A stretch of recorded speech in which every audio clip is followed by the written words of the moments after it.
सतगुरु जय गुरुदेव नाम किसका? प्रभु का।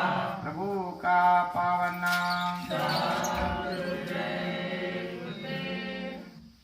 सतगुरु श्याम सलोने मेरे, सतगुरु श्याम सलोने मेरे, हर घट में होते हैं सवेरे, हर घट में होते हैं सवेरे, पावन अमृत गुरुवर सावे, पावन अमृत गुरु बरसावे, दया ज्ञान का दीप जलावे, दया ज्ञान का दीप जलावे, सुन सुन सुरताएं होई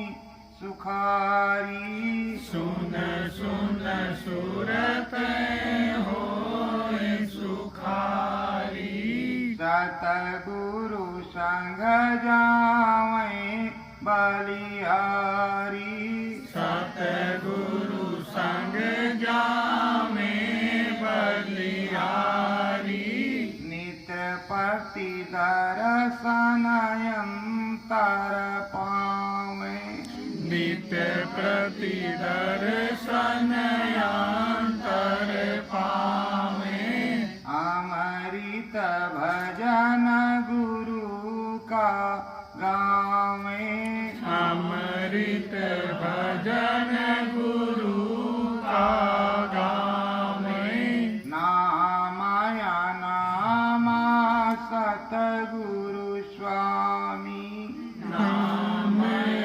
नामा सतगुरु स्वामी, नयन जोत सतगुरु परणामी, नयन जोड़ सतगुरु परनामी, सत्य गुरु जय गुरुदेव।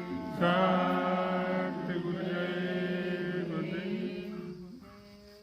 प्रेमियों, सूरत सतगुरु को श्याम की तरह बराबर जैसे राधा मोहन को, वैसे सूरत सतगुरु को देखती रहती है, निहारती रहती है। जिसमें साधना की लगन लगती है, सुमिरन ध्यान भजन करने की इच्छा होती है, अपने सतगुरु से मिलने की प्रबल इच्छा होती है, वो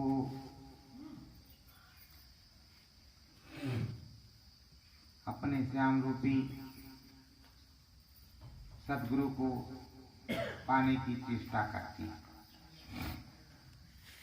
हर प्रकार से यत्न करती है कि हमारी सूरत स्वामी के शरणागत हो जाए और ये सूरत अपने निज घर पहुंच जाए। रोज रोज वंदना और प्रार्थना करते हुए अंतर्मन में बैठती है और उस निज धाम में जाने की कोशिश करती है। उठती और गिरती रहती है, धीरे धीरे कुछ दूर जाती है, फिर लौट करके आती है। कुछ आनंद आता है, फिर वो परमानंद सुख प्राप्त करने की चाहत में लग जाती है। साधक और स्वामी, शिष्य और सद्गुरु का नाता अटूट होता है, जो कभी टूटता नहीं, बाहर से दिखाई देगा नहीं, पर तार और संचार जुड़ा रहता है। जिस नामी ने भेद बताया, अनुभव कराया, दया दुआ बरकत दी, उस नामी का सदैव गुणगान करते हुए धन्यवाद देते रहना चाहिए कि हे प्रभु, तुमने हम पर दया की है और आगे ही सदा सर्वदा अपनी दया दुआ बनाए रखना। ये बराबर अनावर्त शिष्य को करना चाहिए। गलती हो ना हो, पर अपने गुनाहों की माफी, अपने गलती की माफी रोज अपने सदगुरु से मांगनी चाहिए। पता नहीं जाने अनजाने 24 घंटे में क्या गलती बन गई हो, तो अपने सदगुरु से उसकी माफी मांगनी चाहिए, प्रभु से उसकी माफी मांगनी चाहिए। ये प्रभु, हमसे जाने अनजाने कोई गलती हो गई हो तो हमें माफ कर दो। ये स्वामी राम नामी, पुरुष नामी एक बिरला चीज है। ये बिरला चीज बड़ी ही उत्तम चीज है। ये बड़ी उत्तम चीज किसी किसी को प्राप्त होगी। संसार है, संसार में सद्गुरु एक होता है, पर उसकी संगत अलग होती है, उसका सत्संग भी अलग होता है। सुरत और स्वामी का सत्संग होता है।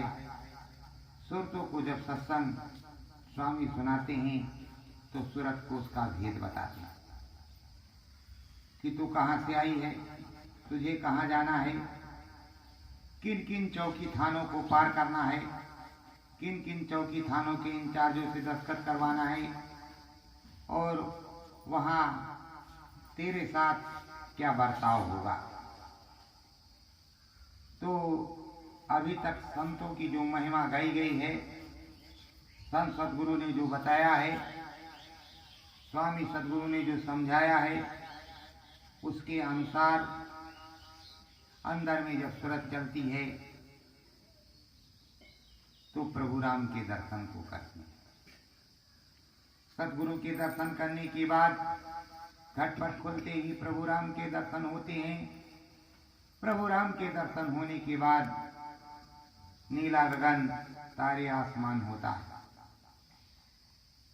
उस आसमान से वो चलते चलते धीरे धीरे करती हुई आगे को बढ़ती, बढ़ते बढ़ते एक दिन वो ब्रह्म पद पर पहुंचती है। ब्रह्म की आवाजें, बादलों की गरज और मृदंग, बिजली का चमकना, ये सब होता रहता है। तो मुझे ये भी महसूस होता है कभी कि आज बादल घिराए हैं, बरसात होगी। पर वहाँ तो अमृत की बरसात होती है, वहाँ बादल घिरे ही रहते हैं। ये तो वहाँ की आवाज है। नाके पर ही बिजली चमकती है और नाके पर ही गड़गड़ाहट की आवाज होती है। उस पार जाने पर मृदंग की आवाज आती है, मंत्र मुग्ध करने वाली, और अपने सदगुरु को देखने के लिए वो आगे को बढ़ जाती है। जैसे ही सदगुरु से फटक शिला पे मिलते हैं वो बड़ा खुश हो जाती है। वहाँ निष्पक्ष सत्संग सुनना, आने जाने का उसका ध्येय हो जाता है। और विमल मनोहरी रंजन के लिए वो रोज भवभंजन करती रहती, रोज निष्पक्ष जाती आती रहती। जब यहाँ से जाती है और उधर से आती है तो ये लगन लगा करके आती जाती है कि आज गए हैं, कल फिर आएंगे। आज सत्संग सुन लिया है, कल फिर सुने। यही क्रम चलता रहता है। वहां पकने के बाद स्वामी सदगुरु के साथ में त्रिवेणी संगम में स्नान करती है, ब्रह्म का दर्शन करती है।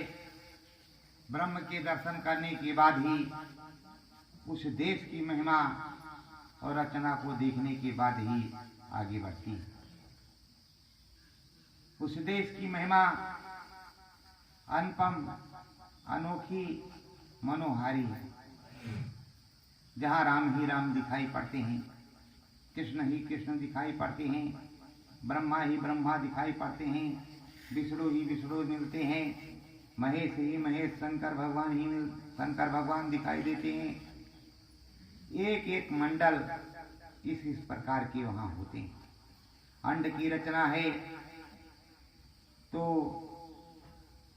ये जो मन है अब अंडी हो गया है, पिंडी से अंडी मन हो गया है तो ऊंचा काम तो करेगा ही।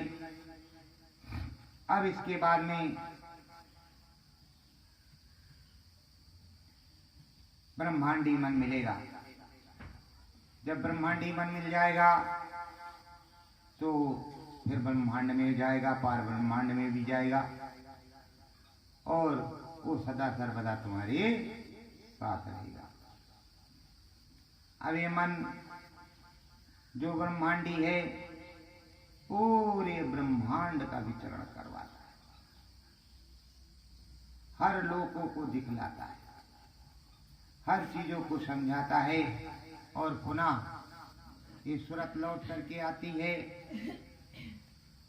और जब आती है तो पुनः जाती भी है। जैसे एक चीज देख लो कोई तो दोबारा यही मन करता है कि फिर एक बार देख लेते तो बहुत अच्छी बात होती, फिर दोबारा देखने को मिल जाता तो बहुत अच्छी बात होती। तो इस तरह आदत पड़ जाती है। जिनको अंदर में दिखाई नहीं देता वो बाहर से कल्पना कर मात्र कर सकते हैं। जिन्हें दिखाई देता है वो अंदर में देखने की चेष्टा बराबर करते हैं कि हमें दिखाई दे, अच्छी से अच्छी चीजें दिखाई दे और मैं नित्य पर जाऊं। फिर पूरे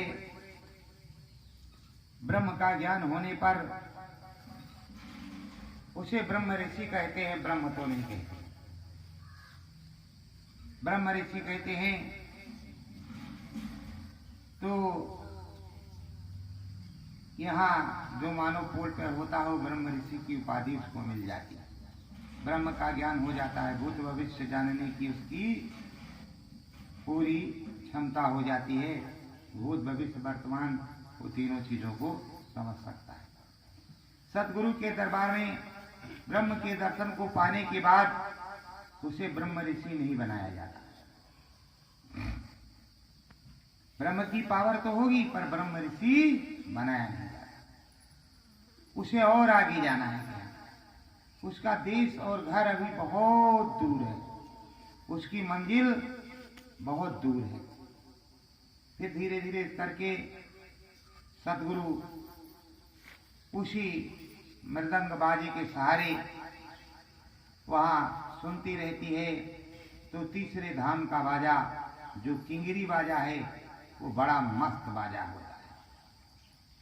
वो जब बजता है वो सुनाई पड़ता है तो सूरत बरबस ही खिंचती उधर चली जाती है और जैसे उधर जाती है पार ब्रह्म पर वो मान सरोवर के घाट पर खड़ी हो जाती है। इसी को संतों के यहाँ भव सागर कहा जाता है, बैतरणी कहा जाता है। यहाँ वाली अलग है, वहां वाली अलग है। तो उस भव सागर में है तो एक वो सरोवर, उसको मान सरोवर कहते हैं। उस सरोवर में चमकदार, खनकदार, शब्ददार, सुगंधित जल है। पर हिंदुस्तान या पूरे विश्व में जितना बड़ा सागर है उससे कई करोड़ गुना वो बड़ा है। और एक सुई अगर गिरा दी जाए तो उसके धरातल में दिखाई पड़ेगी कि अंदर तक सुई है। पूरी चीजें प्रकाशवान दिखती है। कोई कोई प्रेमी जाता है, सदगुरु दाहिने रहता है, ध्यान देता है तो सदगुरु को देख लेता है, और नहीं ध्यान देता तो वहां एक उल्लास होती है मन में कि मैं इसमें नहाऊंगा, इसमें स्नान करूंगा। तो कोई कूद करके नहाता है, कोई बैठ करके नहाता है, कोई थोड़े में नहा लेता है, तो कोई उछल उछल करके नहाता है। ये मैंने त्रिवेणी पर भी देखा। कोई उछल उछल कर कूद रहा था, तो कोई आराम से नहा रहा था। मैंने भी एक बुद्धि आराम से मारी और 9 2 11 हो गए, बाहर निकल के खड़े हो गए। अब गंगा मैया की इतनी दया कृपा थी उस समय कि आपको क्या बताएं, 440 वोल्ट का करंट तो कमजोर है, उससे तगड़ा करंट उस पानी में था, गंगा जी के जल में था। मानो कि बर्फ हो गया, शरीर कट गया, कुछ है ही नहीं। और किसी किसी को करंट बहुत मतलब आनंददायी लग रहा था, तो अपना उछल उछल करके वो कूद रहे थे। अब क्या है, नौजवान लोग हैं, हम लोग बुढ़े लोग कैसे क्या करें। अब वो देखना तो पड़ेगा ही, शरीर त्रिलोक का है तो यहाँ त्रिलोक के हिसाब से ही चलेगा। अगर नौजवान है तो खून गर्म होगा, और उससे कुछ पन घटा है तो कुछ खून कम ठंडा होगा, उससे भी घट गया तो और ठंडा होगा। और बहुत से बुढ़े ऐसे हैं कि उनका खून 24 घंटे बचपन से लेकर बुढ़ापे तक गर्म रहता है। वो जो है बच्चों से ज्यादा उछल कूद करके नहाते हैं। तो प्रेमियों, इसी तरह वहां सुरते उछलती कूदती नहाती, वहां हंस का भी स्वरूप होता है। और ये सूरत का एक बड़ा ही उत्तम कार्य होता है। ये सूरत जब स्नान करती है उस मानसरोवर में, तो इधर की जो कर्म बंधन है, कर्म बीज अब दिया जलाई, ऊपर को अब सूरत चलाई, सारे कर्म बंधन जो है कट जाते, सूरत निर्मल पवित्र हो जाती है। कोई भी बंधन नहीं, ना कोई गुण है, सब कुछ खत्म। और आ गया क्या, ब्रह्मांडी मन। चलो भजन करो, चलो ध्यान करो, चलो सिमरन करो, चलो ये करो, चलो वो करो, सब वो संत मत का ही बताता है कि इस काम को करो, वो बराबर बताता रहता है। अब ये कर लो, अब वो कर लो, अब बरसात होगी, अब जाड़ा आएगा, अब गर्मी आएगी, ये होगा वो होगा, आप परेशान हो जाओगे कि अरे बाप रे ये क्या है, कि कैसी चीज है कि बिना मेरे पूछे, बिना मेरे समझे सोचे ये बता रहे हैं कि ये है, वो है, वो है, वो है, हर जगह। तो आपको एक अटकन सी महसूस होगी। जब आपको अटकन महसूस होगी तो धीरे से कुछ कंट्रोलिंग स्वामी जी महाराज सदगुरु कर देता है कि आप पागल ना हो जाए। पागल हो जाएंगे, पा करके गल तो गए ही हैं, और ज्यादा वैसे काम है जैसे यहाँ आम है, पकता है, सफेदा है, दशहरी है, चौसा है, तो खूब पकता है, खूब मिठास होती तो लोग खूब चूसते। उसी तरह उधर का आम जो है तो है, मतलब अपनी तरफ, पर ना उसमें कीड़ा पड़ता है और ना उसको चूसते चूसते कोई छोड़ता है। उसको चूसे जाओ, चूसे जाओ, चूसे जाओ, कमी नहीं पड़ता और छोड़ता नहीं है। जैसे बंदर अपने बच्चे को नहीं छोड़ता, वैसे सूरत उस चीज को नहीं छोड़ती। अभी वो मानसरोवर पर है। अब मानसरोवर से जत्था चला, सूरत चली, सदगुरु भी चले, तो वहां सदगुरु का सम्मान होता है। और स्वामी क्या कहते हैं कि सुरतों का सम्मान होता है, पर वो तुम्हें ही सारा मान सम्मान देना चाहते, पर वास्तव में वहां की सुरतें स्वामी का सम्मान करती है। तुम्हें लगता है कि वो आरती हमारी उतार है। अब स्वामी जी महाराज भी खड़े हो, तुम भी खड़े हो, एक ही साथ आरती हो रही हो, तो लगेगा गुरु महाराज की मेरी, मेरी की गुरु महाराज की, मेरी की गुरु महाराज की, मेरी की गुरु महाराज की। इसी तरह प्रेमियों, गुरु महाराज गए संगत में, गुरु महाराज के साथ और भी महाराज लोग गए साथ में। गुरु महाराज का भी पैर छुआ तो इनका भी पैर छू लिया। 20 गुरु महाराज को दिया तो 10 इनको भी दे दिया। तो फूल के पप्पा हो गए, बाप रे बाप। अब मेरी गणना गुरु महाराज में हमें कोई फर्क नहीं, इनका भी पैर छुआ जा रहा है, मेरा भी छुआ जा रहा है। इनको भी मिल रहा दक्षिणा, मुझको भी मिल रही। धीरे धीरे फूलते फूलते भजन ध्यान छूट गया और 84 का रास्ता पकड़ लिया। अब तो वही आ रहा, लाओ लप से धरो धप से। अरे मैं भी रखता हूं भैया, पर बड़े आराम से रखता हूं, बड़े जोर से नहीं रखता हूं कि हमारी जेब फट जाए। अगर फट जाएगी तो रुकेगा कहां। बड़े आराम से रखता हूं, छोटी छोटी चीजों को रखता हूं। अब बड़ी बड़ी आएंगी ही कहां, क्योंकि इतनी बड़ी संगत है नहीं तो इतना बड़ा कहां से आएगा। और ज्यादा बड़ा होगा तो रात में नींद नहीं आएगी, और नींद नहीं आएगी तो नींद की गोली लेनी पड़ेगी, कहीं 1, कहीं 2, कहीं 3, कहीं 4, और नहीं इसके अलावा और भी कोई रास्ते होंगे तो उन्हें भी अपनाना पड़ेगा। तो इसलिए साईं इतना दीजिए जामे कुटुंब समाए। तो मैं तो यही जानता हूँ, समझता हूँ कि हे साईं, हे स्वामी, उतना ही दीजिए जिसमें हमारा कुटुंब समा जाए, हमारी जेब ना फटे। नहीं धड़ल्ले से रखेंगे, हड़ाप से फट जाएगी। झोली अगर टांगे कोई पीछे है और वो झोली लेकर कोई भाग गया तो मन झोली में लगा रहेगा कि हाय राम 1.25 लाख रहे होंगे। नहीं महाराज जी, करीब 2.5 लाख से तब तो और हार्ट अटैक का दौड़ा पड़ने लगेगा। तो ऐसा काम नहीं क्यों करें। ये मालिक बस उतने में ठीक है जितने में। वैसे हमारे प्रधान जी इस मामले में ज्यादा अग्रसर रहते हैं कि अगर 2.5 लाख आवे तो और अच्छा। और इस समय प्रधान जी से पूछा क्या चलोगे? हम कहा भैया, अरे हम कहा गंगा जी में डुबकी लगा रहे हैं, काशी विश्वनाथ शंकर भगवान के दर्शन कराओ, काशी नगरी घूमाओ, ना हो विंध्याचल चले चलो। प्रधान जी कहा ना ना ना ना ना, कौनो देवी देवता नहीं, बस घर के ही देवी देवता को मनाएंगे। जो नाम भजन हो सकेगा वही करेंगे, नहीं करो ना महाराज दाब देंगे। हम कहा ठीक है भैया, डरना तो चाहिए, डरना चाहिए, और अपने जान और जहान की रक्षा स्वयं ही करनी चाहिए। वैसे गंगा जी में कोई करोना नहीं है। एक बुड्ढी मारो करोना भाई। देखो मेरे कहने बुड्ढी मारने मत लगना कि करोना बाहर हो जाए, वो गंगा जल है, अमृत। और करोना दैविक आपदा, कोई बीमारी नहीं जिसका लक्षण 50 प्रकार का हो, लक्षण मिलता ही ना हो। रही जब उसमें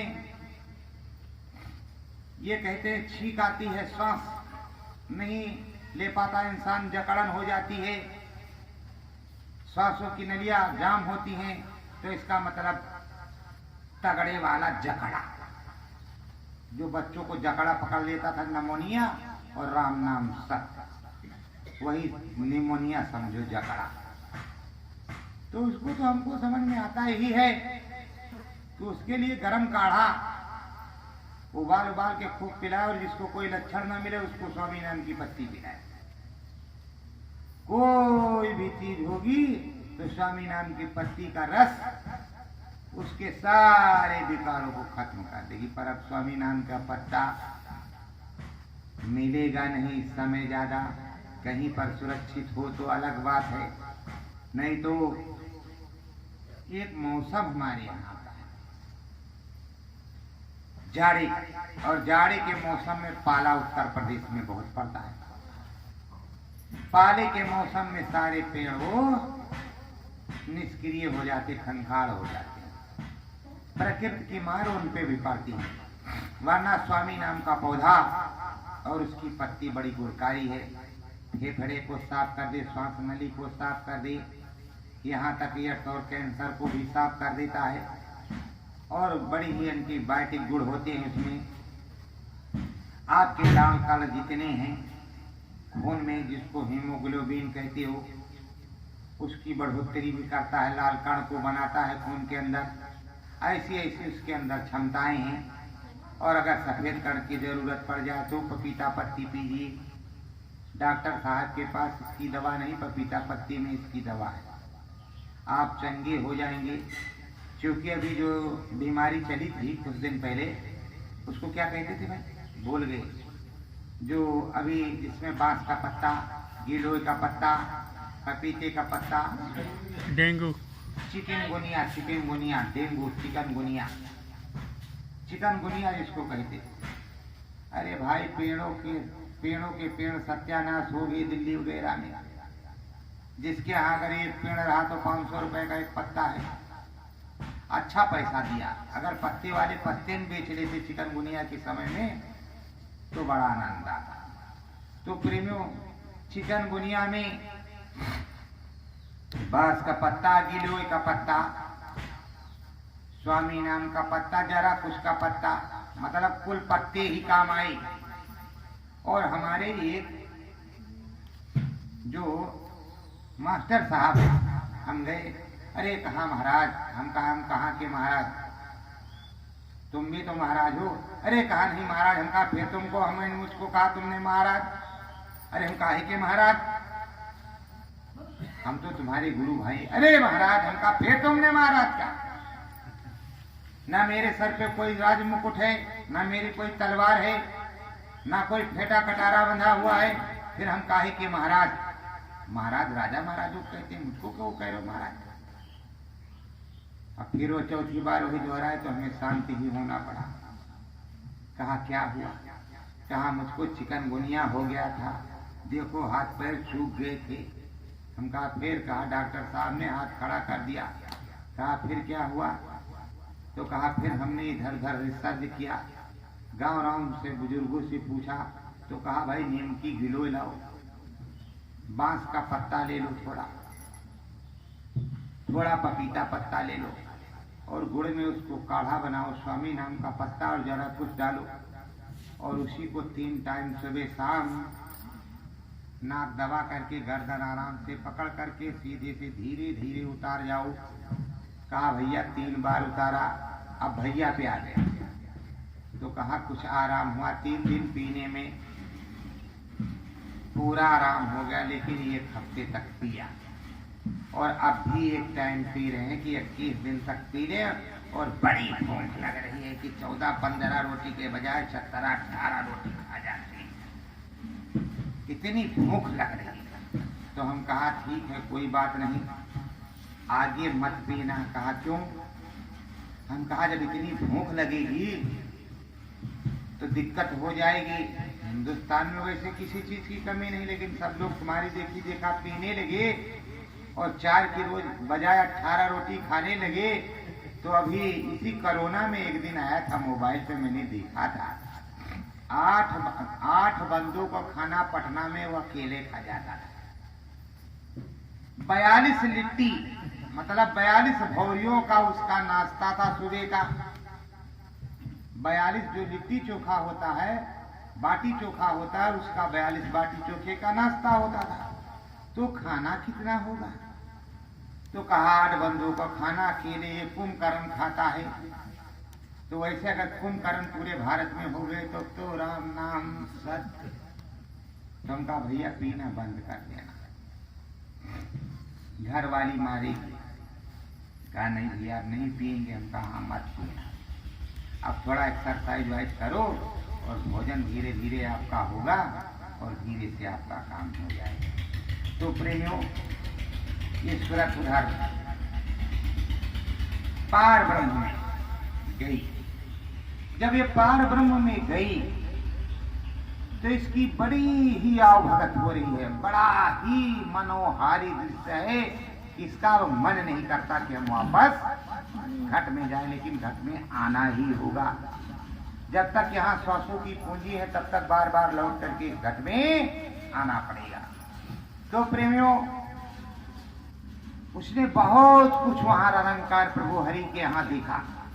इनको राम भी कहते हैं, इनको असली राम भी कहते हैं। इनके यहाँ मुक्ति मिली तो इनको असली राम भी कहा जाता है। तो प्रेमियों, वहां पर मुक्ति प्राप्त हो गई, राम के दरबार में पहुंच गए, और हरि के दर्शन को कह लिया, हरि मिल गए। जब हरि के दर्शन सदगुरु की दया कृपा से हो गए, सब कुछ देख लिया, तो फिर उससे आगे सदगुरु ले गए। भैया करवाना नहीं। फिर हरि के धाम से उधर ले गए, सोहंग पुरुष करतार की तरफ। जब महाकाल पुरुष की तरफ ले गए तो वहां चौथे धाम पर उस किले को देखते हैं, उस किले की कारीगरी को देखते हैं। ऐसा किला विकराल बना है कि ऐसा अद्भुत किला किसी का नहीं है। नीचे ऊपर उन्हीं का किला है, ऐसे खुलता है। अंदर में गुफा में जाओ, सुरंग के अंदर जाओ तो अंदर में तुमको आंगन मिलेगा, महल मिलेगा। और उसमें महल के अंदर महल, महल पे महल, महल पे महल, महल पे महल, कितने महल। मैंने तो कई बार प्रश्न किया था कि भाई ये 4 युग हैं, पर ये युग आते कहाँ से और जाते कहाँ हैं, आज तक किसी ने जवाब नहीं दिया। महाराजों से भी पूछा था, महाराजा धीराजों से भी पूछा था, कोई महाराज ने जवाब नहीं दिया। उसके बाद में ये पूछा था सत्यलोक का धाम का दरवाजा किस तरह का, इसका भी किसी ने जवाब नहीं दिया। फिर उससे बहुत छोटी चीज पूछी, उसका भी जवाब नहीं दिया। तो अब जानते ही नहीं तो जवाब क्या देंगे। नाप तो इसी तरह लगाई जाती है, जो जवाब दे वही है। और यहाँ नंदू भैया से पूछो सत्यलोक का धाम का दरवाजा किधर है, कहेंगे हाँ भैया हम बताते हैं इधर। कि किसी ने बताया तो आप कहेंगे आप ही ने बताया था, हमने तो देखा नहीं है पर आपने बताया था। आज जाएंगे कल परसों में देखेंगे। तो उधर हो गए, उन्होंने चौथे धाम को पूरी अच्छी तरीके से देखा और अपने सदगुरु के पास बैठ करके चरण वंदना की और उनसे प्रार्थना की, मालिक अब अपने गिरी घर ले चलो। तो उन्होंने सद्धाम पहुंचा दिया। जब सद्धाम पहुंच गए तो अब सूरत के सारे बंधन खत्म। अब आना और जाना है, कहीं फंसना नहीं है। पगडंडी के रास्ते चले जाओ और पगडंडी के रास्ते चले जाओ। हाईवे वाला कोई काम नहीं, हाईवे वाला कोई काम नहीं। इधर हाईवे से जाना होता है तो शहर कटते हैं, शहर छूट जाते हैं, हाईवे बाईपास बाहर बाहर जाता है। पर वहां पगडंडी वाला बाईपास, क्योंकि वहां रेला नहीं जाता, वहां सुरते जाती हैं, एक निशाने पर सीधी जाती हैं और वहां सद्धाम नाम में पहुंची और उधर से फिर वापस आती हैं। अच्छा भैया यहाँ जो है राहट ऐसे ऐसे चलती है,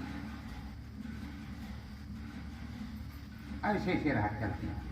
यहाँ सूरत ऐसे जब चलती है बाईपास में, अब ये कैसे हुआ, राहट ऐसे चलती है और सूरत ऐसे चलती है, राहट ऐसे चलती है, सूरत ऐसे चलती है बाईपास में। तो आप समझ लीजिए नकल तो बहुत चीजों का है। और जो गिन्नी होती है, गिन्नी चकरी जो होती है, यहाँ राम के यहाँ वो ऐसे ऐसे घूमती है, वैसे नहीं घूमती, ऐसे घूमती।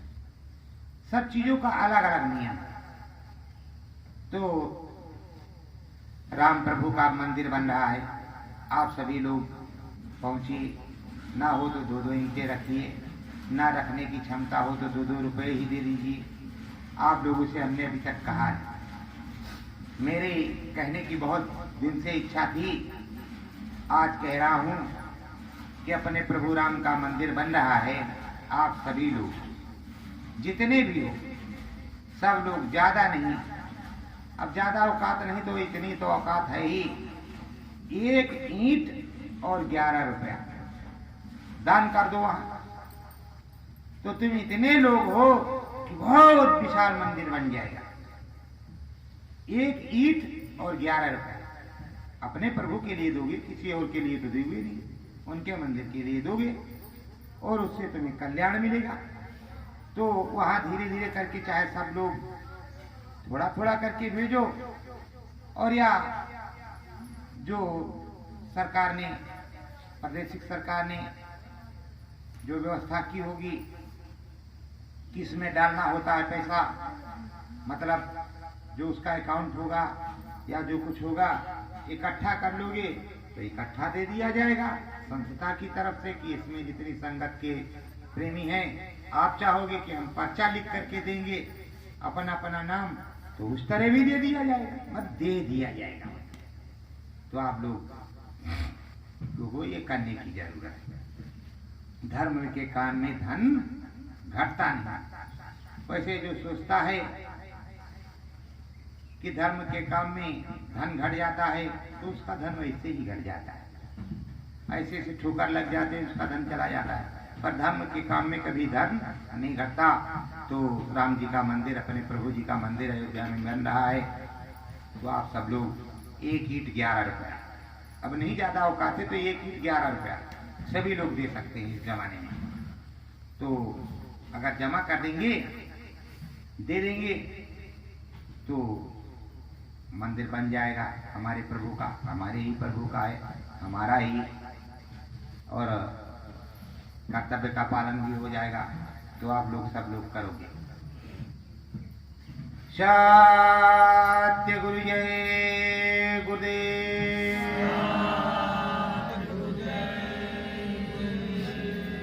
श्रद्धा सुमन सतगुरु को चढ़ाओ,